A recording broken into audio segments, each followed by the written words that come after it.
Noise. This is audible now? Yes. Right? Okay.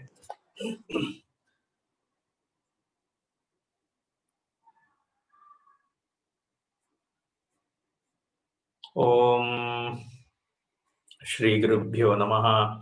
Hari Om Sadashivasamarambham Shankaracharya Madhyamam Asmadacharya Paryantam Vande Guru Paramparam.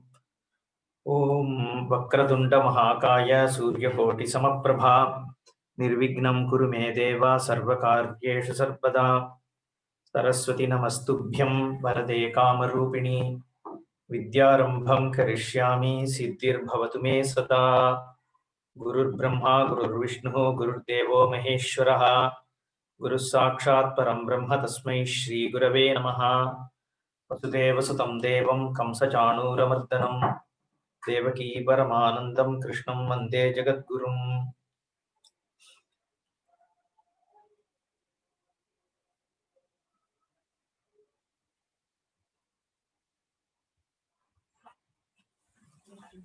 Sarvatah Pranipatam Tat Sarvatokshishiro Mukham Sarvatasruti Malloke Sarvamavritya Tishtati.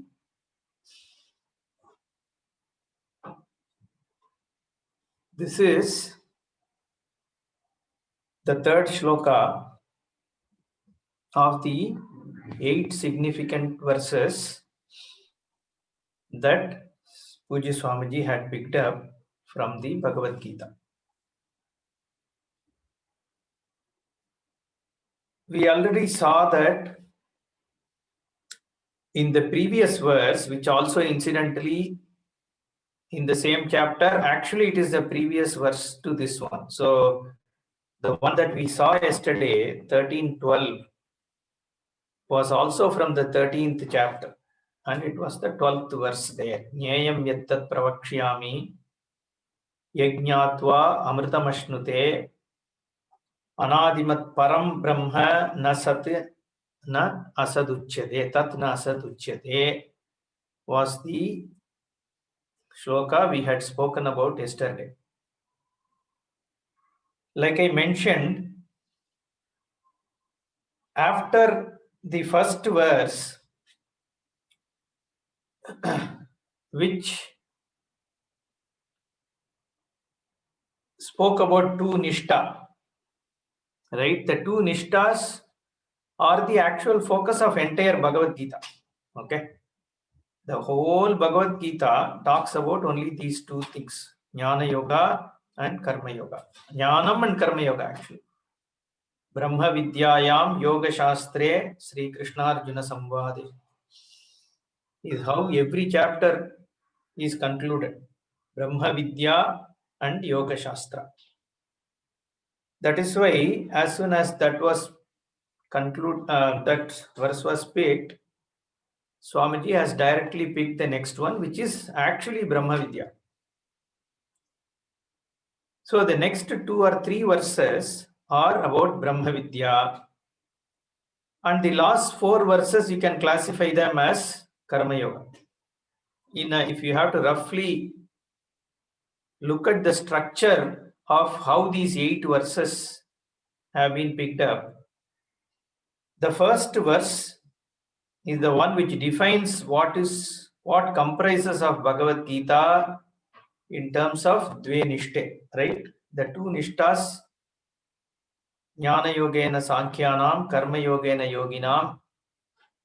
The two Nishtas is what Bhagavan says that he gave at the time of creation itself.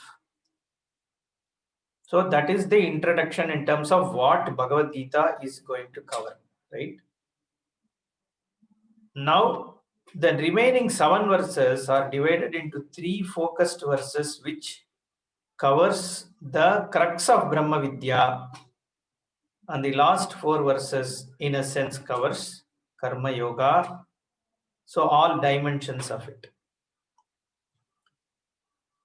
Now coming to Brahma Vidya, the first verse, which was technically the second verse of amongst these 8, spoke about what is Brahman. Anadimat Param Brahma Nasat Nasad Uchyate. We elaborately saw this. One thing that we didn't speak about is Param. So here if you saw, it is limitless. Param Brahma, why it is limitless, we will see. But Param means the ultimate or the true existence is what we call as Param. Okay. And in a way it is here the meaning is said as limitless Tat Brahma. So that Brahman is neither Sat nor Asat, Nasattan na Asad Uchyate. We saw that. Now let us move to the next verse. Sarvatah Panipadam Tate Sarvato Akshishiromukam Sarvataha Srutimate Loke Sarvam Avritya Tishtati. So, like I told yesterday, when we say the Brahman is neither Sat existent nor it is non-existent, that means it is not any of the objectified things. So only things which are objectified can be classified into an existent part or a non-existent part. An existent tree or a non-existent means here a tree exists or tree doesn't exist, right? That's how we keep knowing. Now the only thing which is not neither existent nor existent is the one which is non-objectifiable. And that non-objectifiable thing is only the subject, which is me. And what is this subject which is me, which is non-objectifiable? This body is objectified. So that can't be non-objectified subject. Because I can see this body, I can touch this body, I can smell this body. Similarly, my mind, I am able to objectify because I can say that this is what I am thinking now. I can say that, right? I am thinking about it. Similarly, my energy, my breath, prana, I can objectify that I am inhaling. I am full of energy. I am now drained out. That also I am able to objectify and tell. Similarly, if you look at the emotions, that is also objectifiable.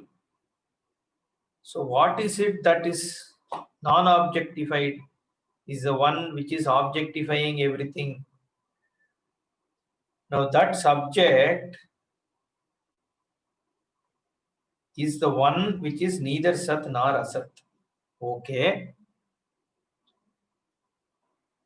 But how can it be Brahma? Is the question. Brahma means infinite.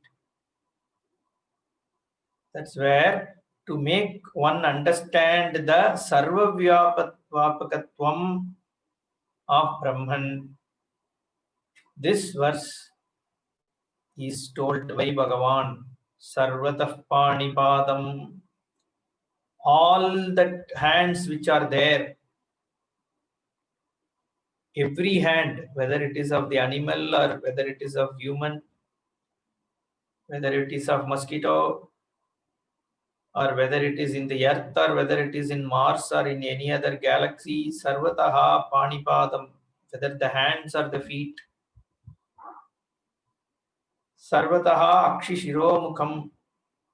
Akshi means eyes. All the eyes which are there, the Samashti. What is Samashti? The collective. There is something called eyes, right? And the eyes are there for humans. Eyes are there for cows. Eyes are there for mosquitoes. There are eyes everywhere. And they are all called eyes because there is some commonality in that. And there are certain common aspects also. That's why we are able to test functioning of a medicine on a rat and be able to use the same medicine in human being or a cow, because the functioning of eyes is kind of common. There may be some variants, but there are significant common things. Therefore, there is a samashti, a field of study called ophthalmology, because there is a samashti, there is a collective knowledge of how an eye functions. Similarly, how a hand functions. Similarly, feet functioning. So, in everything there is a vyashti, and then there is samashti. That is what Bhagavan is here talking about. Akshi, if there are this, I am this Brahman which has eyes everywhere. All the heads are my heads, right? Like these are my upadhi. I'll talk about upadhi in a bit. Heads, mouths on all sides. Sarvataha shrutimati. I have ears. Every ear is my ear. Loke, in living beings, in people. Sarvamavritya. Then he says tisthati. Tat. What is that tat? So you have to connect the tat to the previous verse. What is the previous verse? Anadimat param brahma. So this Brahman, which is param tishtati, means it stays. It doesn't move. There is no motion for Brahman because it is all pervading. There it has nowhere to go. Avritya, because it pervades everything. But then all the prani, pada, akshi, shiro, mukham, shrutihi, it is all that Brahman only. Every life form, every kshetra, because this sloka is part of the kshetra kshetrajna discussion. So this kshetram includes all these eyes and all the hands. So all experiences are kshetra, but the kshetrajna is only one Brahman. So how is it possible? So this is that Jnayam Brahma, the one who has hands and feet on all sides, the one who has eyes, hands, mouths on all sides, the one who has ears on all sides in the bodies of the people remains pervading everything. Okay, that's the total translation. It's very difficult to make out what it says, right? That's why Sampradaya is very important. How are words handled is very important. Yesterday I spoke about Shabda Pramana, correct? Words becoming a means of knowing. Then you can ask the question, if words become the means of knowing, can I just read a book and then know everything? Because you are saying words are the ones which reveal. So why can't I read some books and get to know the Brahman? That doesn't work. If some book means what? Even the same Shastra. Can I not read the book and understand? No, because the words have to be handled properly. That is where the Sampradaya comes into picture. Sampradaya holds the key to the treasure of the Vedanta, is what Puji Swamiji used to say. So the keys are how you handle the words. So Shabda becomes a pramana only when it is handled properly by somebody who has learnt not just the text, but also the sampradaya of how to teach it, and also the person should have also got the vision. Then only the person will be able to teach. So that's very important. So anyway, that is an aside. So we let us get to the shloka, right? So what does it mean? It means Brahman is na asat nor sat. Okay. then it is not a non-existent thing, that is fine, but it is also not one of the objects. Because the moment I say Brahman needs to be known, immediately the listener's mind will start searching for, hey, what is that Brahman? Okay, we keep looking, right? So Brahman is not one of the objects, but it is all that is here. And all the Upadhi is the Upadhi of Brahman, which is the indweller of everything. Okay. That is what is generally depicted in the Vishwarupa and all those pictures. I just pasted something there. The Vishwarupa is Brahman is all that is here, is Brahman. That generally depicted by the Vishwarupa, right? But why is this done? Why should Shastra show everything as Brahman? And then also say it is Nasat na Asat, means it is Nirguna. Neither existent nor non-existent also it says. And we also have heard so at so many places Brahman is Nirguna Brahman. And then here we say Brahman is everything. Everything means Sagunam, right? With attributes. So Brahman has all these upadhis, means all these attributes are also of Brahman only. So is Brahman really Sagunam or Nirgunam? So that confusion can come, right? It is a method of showing what is Brahman. Adhyaropa apavadabhyam nishprapancham prapanchate. So first you make person understand the Samashti Virat Brahma, and then show that all this Upadhi, I'll tell you again, I haven't introduced the word Upadhi for those who are new. Okay, it's for, so let's first use the word. All the Upadhi is a dependent reality or an empirical reality. Therefore, it is Mithya and Brahman only is Satyam. But then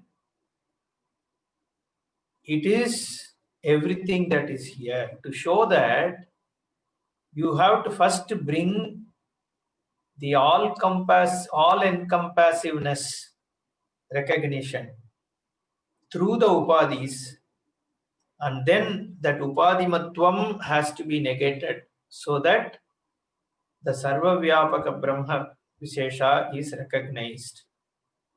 Okay, so that is why Bhagavan uses this Sarvataha Panipadam Tat Sarvato Akshishiro Mukham Sarvata Srutimalloke Sarvam Avritya Tishtati. Now let us dig a little bit more into this, because we need to understand, while we can hear all this that everything is Brahman, how is everything is Brahman? Any existence, I know it is little verbose here, so you don't need to necessarily focus on every text which is here, but some people may struggle to listen without having a text in front. That's why I copied a few things. Okay. So we talk about two kinds of realities. One is Paramarthika Satyam, another is Vyavaharika Satyam. So an empirical reality and an ultimate reality. The typical examples that are given are a pot and clay, gold and jewelry, then iron and instruments, water and wave. These are typically spoken about to show what is a Paramarthika Satyam and what is Vyavaharika Satyam. We will take the clay and pot. Many of you would have heard this. We say clay is Paramartha Satyam, but pot is for Vyavahara. You can use it to hold water. But when you analyze what is pot, it will resolve into clay. Before it was a pot, it was clay. When it is pot, it is clay. When it is gone, broken also, it remains clay. When I touch the pot, I touch the clay. So, with reference to the pot, clay is Paramartha Satya. Similarly, if you look at the Jagat, though you see so many attributes, so many objects, you keep analyzing it.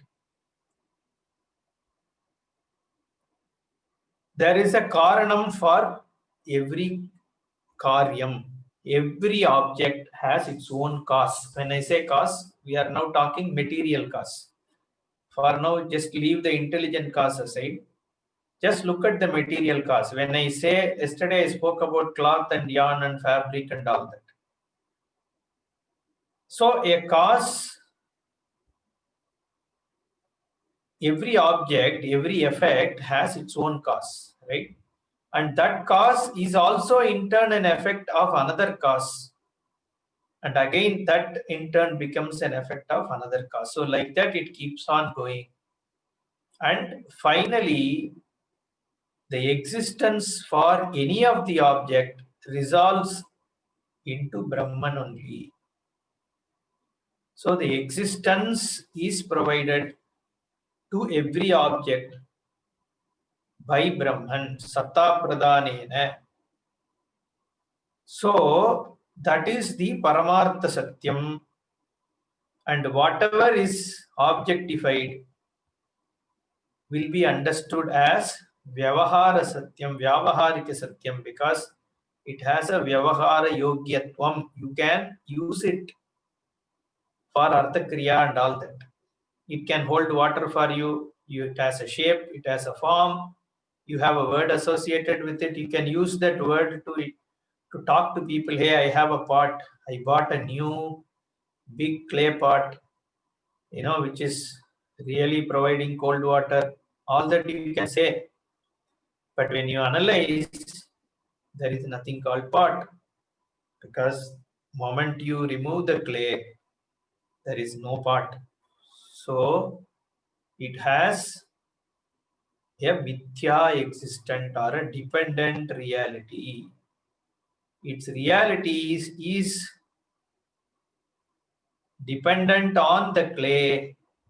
It is not by itself a reality. So it is actually called an empirical reality, means as though there is a reality. So you will all be wondering, what is this 8 significant verses we started, and in 4th class, it is just going on top of my head. But Bhagavan also starts like that. Asocyan anvasocastum prajnavadancha bhashase gatasu nagatasumscha nanusochanti panditaha. He just starts and then just dives into what is Brahman. Then Arjuna is perplexed, because the Siddhanta is generally, see, we always provide the Siddhanta Paksha, the overall vision upfront. And then all the clarifications and increasing learning starts. Then Arjuna asks the question, and then Bhagavan answers, again clarifies. So the teaching itself is like that. So here, because we have to talk Brahman, we need to also touch upon some of these methodologies. So those of you who feel it is complex, it's fine. Over time, the clarity will evolve. But just stick with it for now. See whatever you can understand. Okay, because terms themselves will be new to you, and then the what underlies the term is also new. So it could be really overwhelming. I understand, but just keep listening. So that's all I would recommend. So Satyam Brahma is the one which provides existence for everything. Okay, the Satta Pradhanam. So because there is never an experience of non-existence. Okay, even when I say in my hand there is a non-existent part, means what? You are actually seeing the hand, You are seeing the space above it, but you are not seeing the part. That's all. There is a part non-existence is not actually a part non-existence, but you are actually perceiving an existence of something else in a place where you are expecting a part. Okay.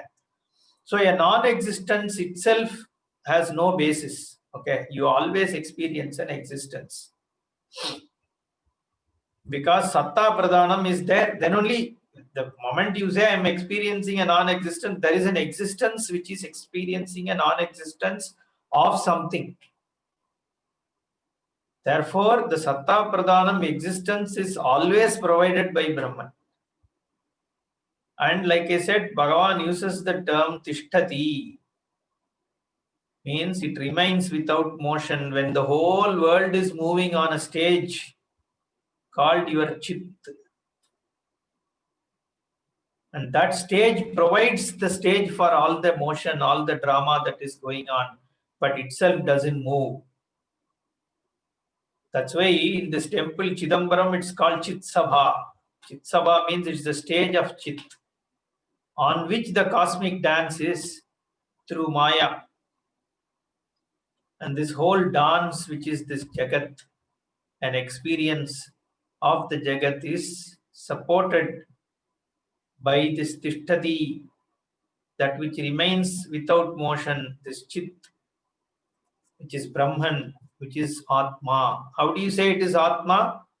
Because what is neither Sat nor Asat can only be Atma, the subject. So Brahman is Atma is in a way spoken in the previous verse. Nyayam ettat pravakshyami, in that Anadimat Param Brahma Nasattan Nasaduchyate, and Nasattan Nasat means Atma, and that is Brahman. So Atma is Brahman is actually Mahavakya, isn't it? When we say Upanishad Mahavakya means what? Atma is Brahman. Ayam Atma Brahma. Tattvamasi. These are Mahavakyas. Right? When you say Nasattan Nasaduchyate is Atma, then Anadimat Param Brahma is Atma is what that shloka actually is saying.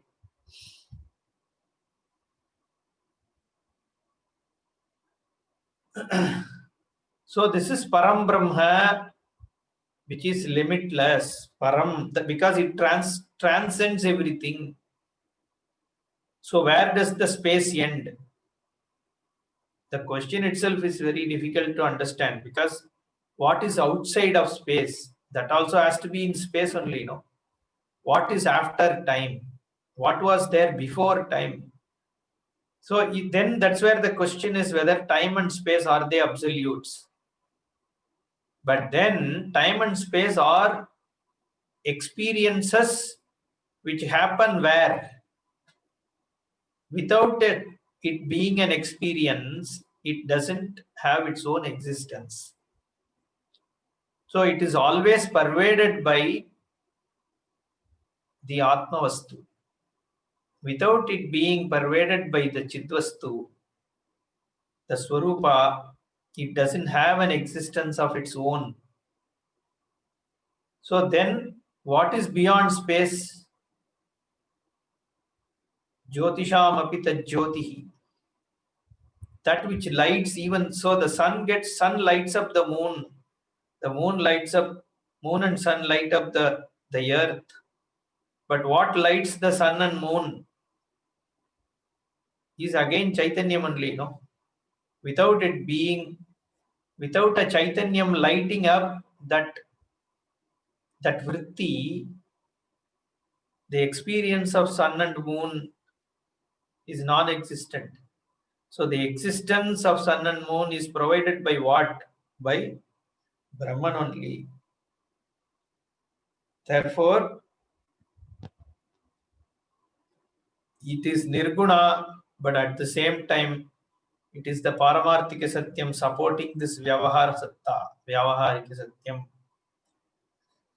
But the Satyam, so it is an as empirical reality. You see the Jagat, you see the earth, you see all this Pani, Padam, Samashti. But the attributes themselves don't have an existence. It has a dependent existence on the existent, which is the Brahman. So it is the Brahman which exists in the form of everything. So I just covered these. Okay, all names and form themselves don't have their own existence. It is name and form depends on the substantive, and the substantive is Brahman only.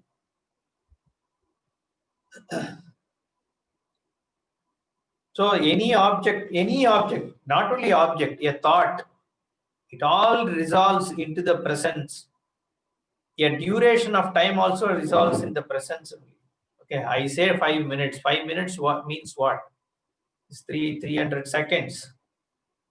And what is a second? It also resolves in the present. Okay, a present is so many presents superimposed for a stretch is what is called a duration, right? But the reality of duration is the present, the duration of which is actually the presence. That is what we call as Sat or Chit.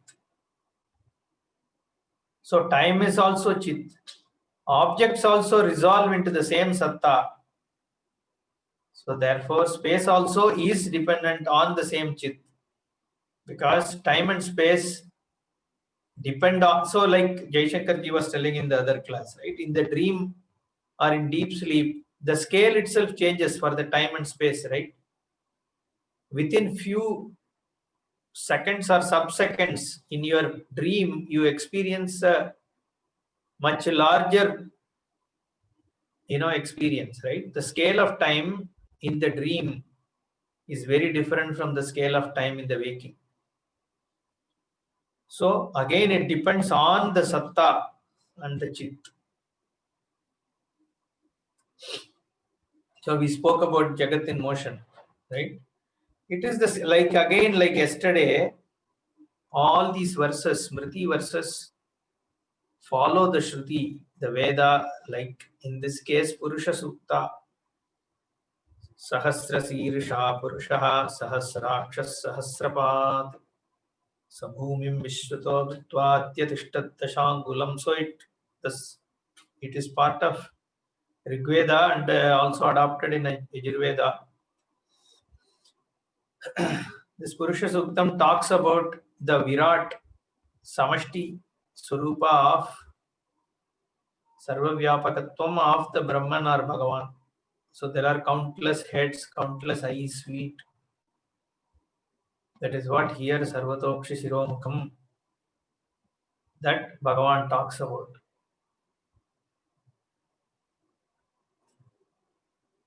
Sarvam Avritya Tishtati. So now let us get into the Satyam and Mithya a little bit more. Okay. Before that, we need to understand what is an Upadhi. Upadhi is like your kshetra, a field of experience, we say, right?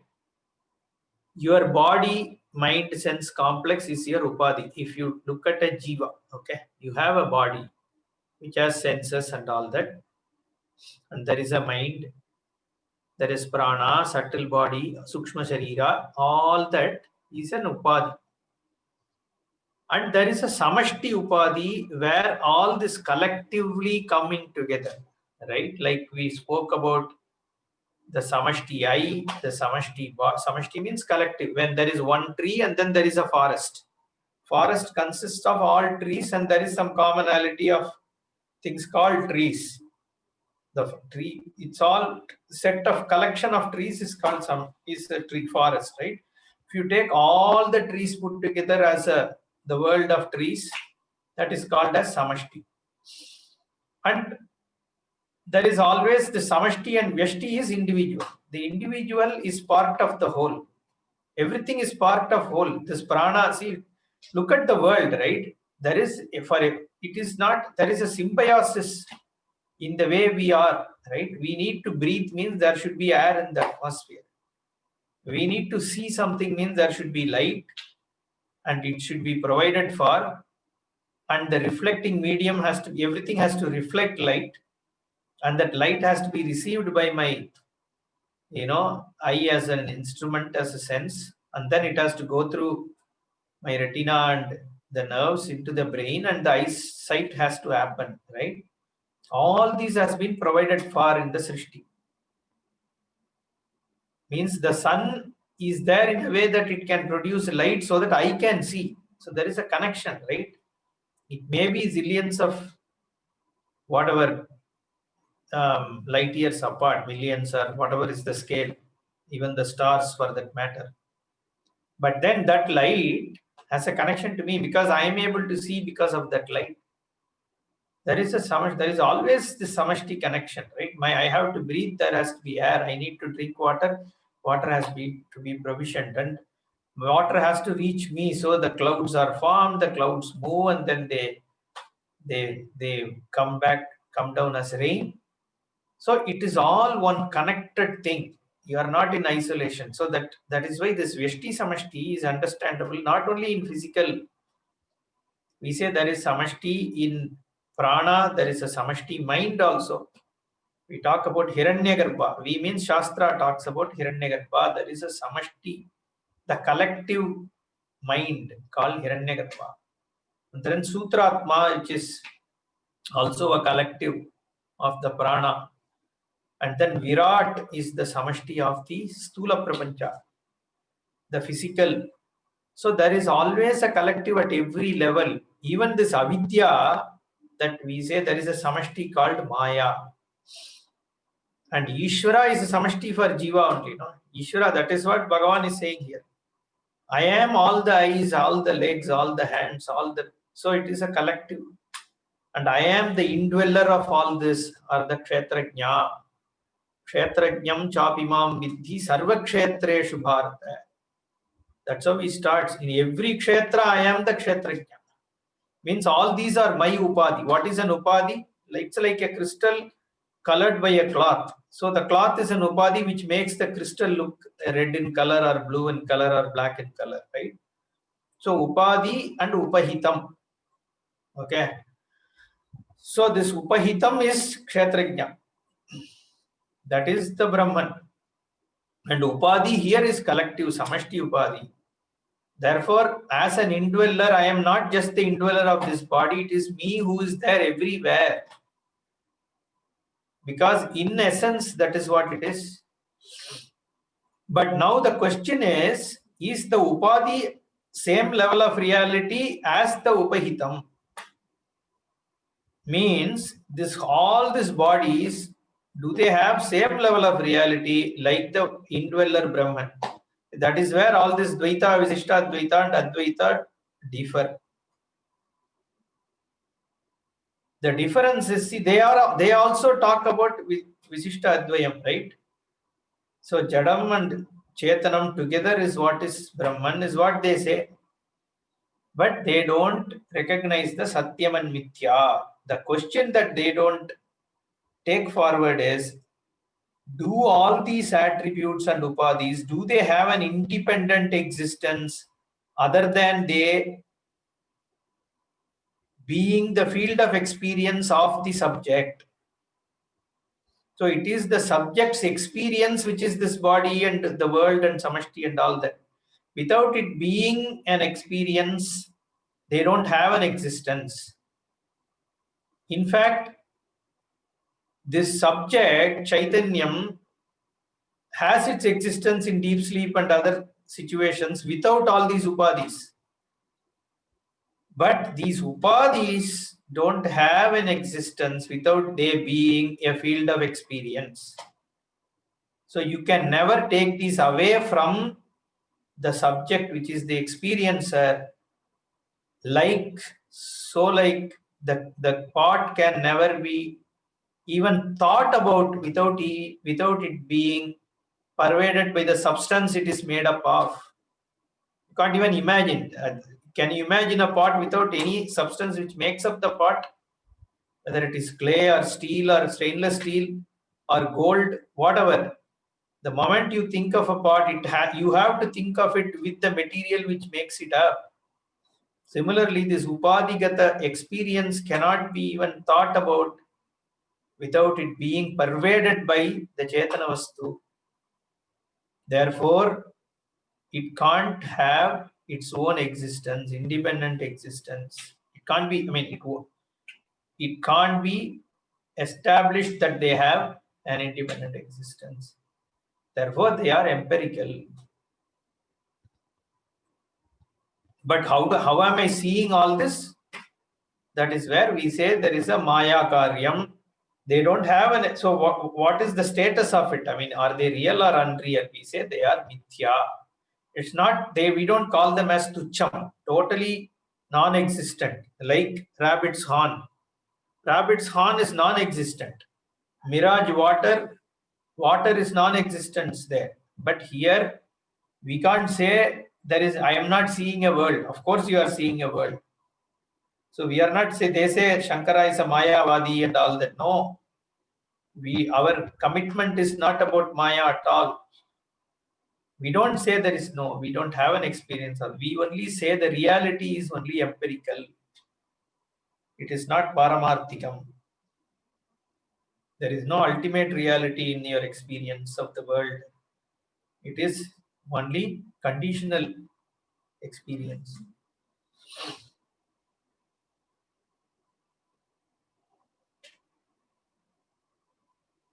Okay, so this I have covered. Okay, just one, the headline statement, right? Mithya, whatever is Mithya is also Brahman only. Okay, so Mithya doesn't have its own reality. It's only empirical. Means what? Clay, pot is also clay. There's nothing called pot. We just say, use the word pot because you see a form. But what is there is only clay. So all this Upadhi, Jagat, all that we see here, if you see that name and form is there, Vacharambanam Vikaro Namadheyam, Pratiketyeva Satyam, Sadeva Satyamiti. So everything here is Sadvastu only, Chitvastu only, Brahman only. You are seeing a world, it appears. That's why we call it as empirical reality. So now the question is there a contradiction here? We are talking Nirguna and then we are saying it is Sarvatma. So, in fact, here Shankara actually talks about this establishes this kind of a linga which talks about Sarvatokshi Shiromukam and all that, establishes the Kshetrajñatvam of Brahman, the Shakti of Brahman, the power, the three Shaktis, right? Ichcha Shakti, Jnana Shakti, Kriya Shakti, by which the Maya is doing the Srishti. So we are not dismissing the Srishti, we only say the Srishti is Brahman. So we see the part, like I said, we transact, like we transact with the world. The whole world is seen as a Leela of Bhagavan. But it doesn't have its own reality. Its reality is Bhagavan. Bhagavan is the reality of the Jagat. Then how is Bhagavan doing this Srishti? By this Jnana Shakti, Ichcha Shakti and Kriya Shakti. This Jnanam, capacity to know, capacity to desire, and capacity to act. So, and these are manifest in this world, right? You have a capacity to know. You have a capacity to desire. So, we will talk about desire in a bit because there is the next verse is about desire. And you have a capacity to do an action. And where does a product get its capacity? From the substance which they make up of, right? The Karanam. So if Brahman is the Karanam for this Jagat, which is a Karyam, then all this capacity which is available in this Jagat belongs to who? It belongs to the cause which is Brahman. What manifests in the Karya belongs to the Karanam Brahma, because the effect has the properties of the cause. So all the Shakti that you see here only establishes the Shakti of Brahman, is how Adi Shankara talks about this verse. Okay, now let's go to the next verse because we have to cover 8 verses in 6 classes. We are only in the 4th one now. Balam balavatam chaham kamaraga vivarjitam dharma viruddho bhuteshu kamosmi bharata rishabha. So this Swamiji has picked up one verse. In fact, there are set of verses in this chapter where Bhagavan calls out any Vishesha, any speciality, any potential is available in my Srishti. They are all me. Okay. He says, I am the Buddhi, I am the Tejas. In the Buddhiman, I am the Buddhi. In Tejasvi, I am the Tejas, and all that. So, in that sequence, here he says, Balam Balavatam Chaham. In the people who are strong, I am their strength. And people who are not strong, also in terms of potential, I am their strength. And what kind of strength? Kama Raga Vivarjitam. This is why I think Swamiji has picked up this verse. Because Bhagavan uses this adjective Kama Raga Vivarjitam Balam.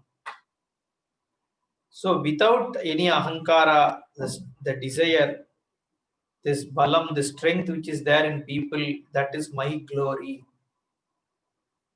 And what about the desire? Should I even have desire? He says, you don't anyway have a choice. Desires don't take your permission. Dharma viruddhaha kamaha ahamasmi bhuteshu. In people, I am in the form of their desire, because the desire also is a glory of Bhagavan. The Upanishad says, So kamayata bahusyam praja yeyete. This Brahman desired, and this Srishti happened. What did Brahman desire? Bahusyam praja yeye. May I become many. Though the Brahman is one, it desired to become many, and this creation happened. It is that spoken about.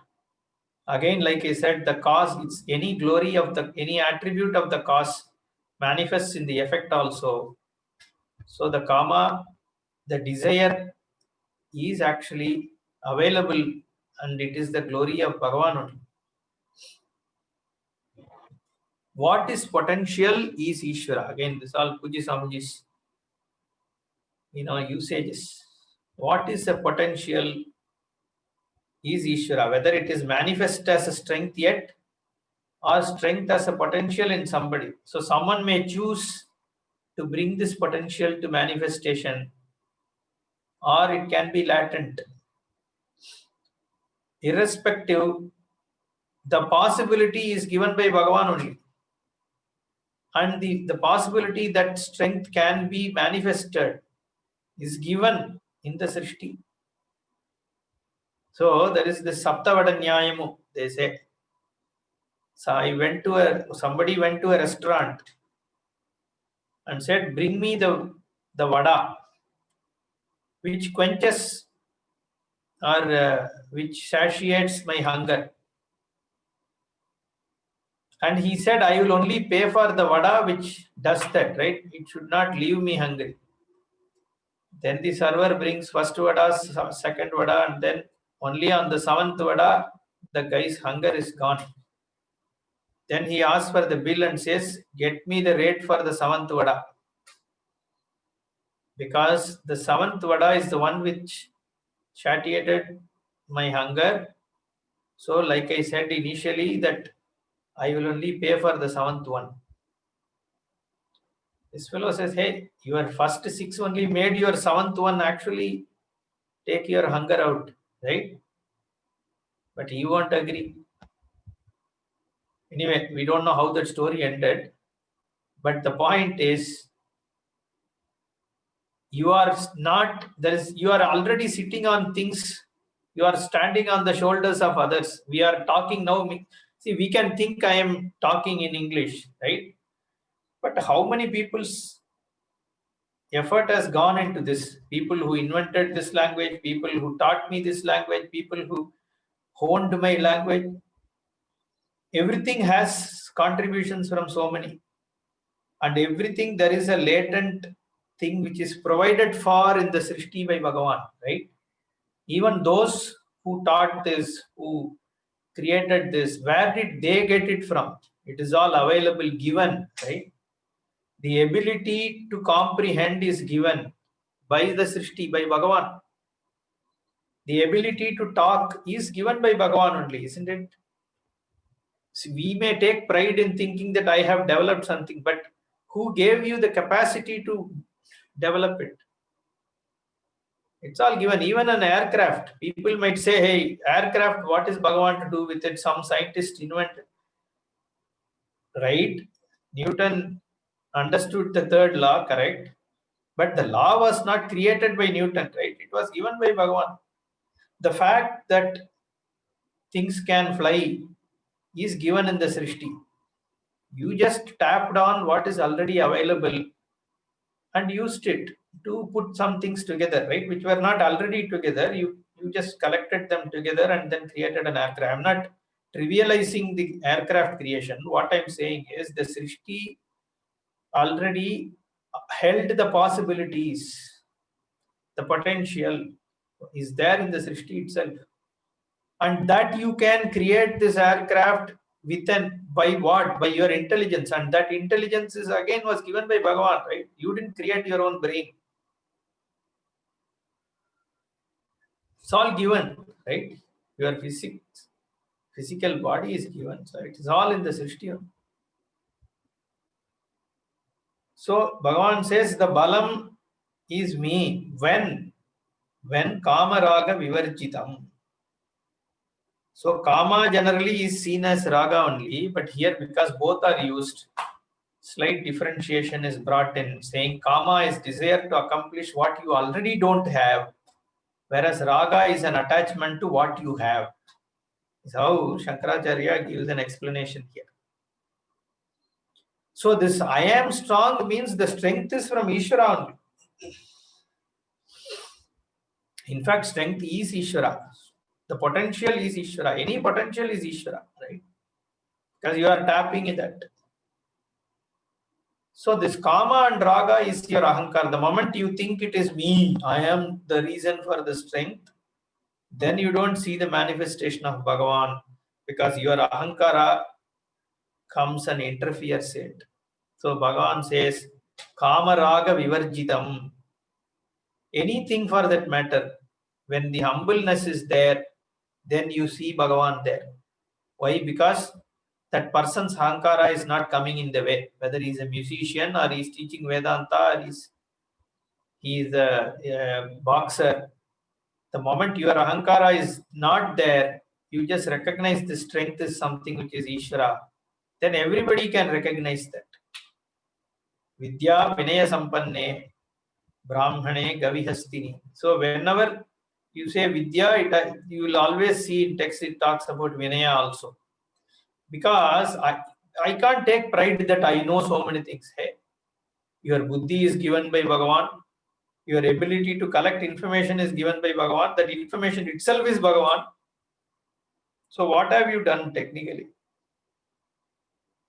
So there has to be that Vinaya because Vidya also is Bhagavan only. Vidya itself is Bhagavan.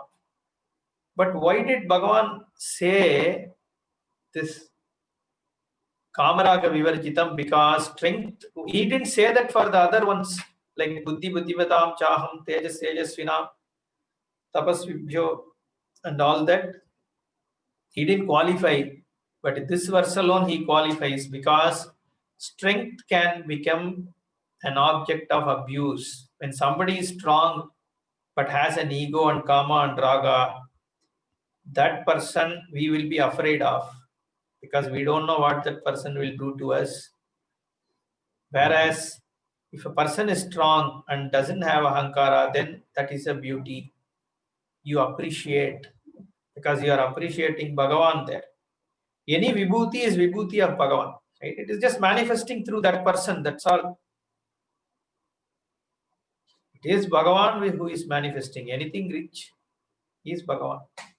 That is why in our culture, even we go to temples and any riches we put it on Bhagavan and see, or we will put it on kings, not on ourselves all the time. because it is actually manifestation of Bhagavan only. Any richness, anything, all this Abhisheka and all that is the same concept, because it is all Bhagavan. So you just put it on Bhagavan and see, because any potential and any manifestation, whether it is a strength or anything, is Bhagavan. In this case, if it is more harmful for somebody with strength to have ahankara, because they become a source of fear. You don't appreciate Bhagavan in them. If a person has strength and ragatvesha, kamaraga, then it is a problem. Whereas if the person has no ahankara, without kamaraga, the person actually becomes manifests the strength, then Bhagavan is visible. Then the last point, I think we have 4 minutes. Dharma viruddho bhuteshu kamosmi bharata rishabha. It's a very important verse. Desires, someone actually asked a question. How can, so this desire doesn't take your permission, like anger doesn't take your permission. That I like milk halwa doesn't take my permission to manifest as my desire. What is said by Bhagavan is Tayorna vashamagachet. You don't become, when you act on your desire, right? When you act on your desire, act on it in keeping with dharma. Don't pursue a desire which is not in keeping with dharma, is what he says. Because desire itself doesn't, everything is a desire. Like I said, the Srishti itself, the desire of Bhagavan, Icha is a Shakti. Right? Icha Shakti, Jnana Shakti, Kriya Shakti we spoke about, right? Icha is a Shakti. It is part of Maya Shakti. So when he says Buddhihi Buddhimatam, Tejas Tejasvinam, it is Jnana Shakti. And Balam Balavatam, Bhagavan is talking about Kriya Shakti. And here, Dharma Viruddho Bhuteshu Kamosmi is talking about Icha Shakti. And it is Bhagavan Vibhuti only. It is Bhagavan's Vibhuti which is manifest as our desires. And if you pursue it in keeping with Dharma, then there is no problem. It is a Vibhuti.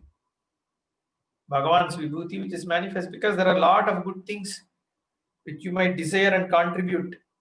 Even teaching, if I don't desire to teach, you don't get the benefit of listening, isn't it? If you don't desire to come and listen, you don't anyway get this. So the desire is a manifestation of Bhagavan. With this, the Ishvara Bhava or Sarvatma Bhava of Bhagavan in these 8 significant verses we have covered. But obviously each one of these shlokas are not in isolation. So you can understand based on what we spoke in the last 2 days, isn't it? So this is part of a larger canvas that Bhagavan paints in Bhagavad Gita in each of these chapters. So you have to understand that entire canvas to clearly call out what each one of them is trying to communicate. So it is like pulling 1 or 2 here and there to just emphasize on what is there in the breadth of Bhagavad Gita. That's all. It's more to get people to start actually looking at the entire text. So with this, we have covered the Brahma Vidya in these 2 sessions. Then we will have to move next week. I think Jaishankar ji will take you through the next 4 verses. Om Purnamadah Purnamidam Purnat Purnamudachyate Purnasya Purnamadaya Purnameva Vashyate. Om Shanti Shanti Shanti. Hari Om Shri Namaha. Hari Om. धन्यवाद Next. गुरुजी।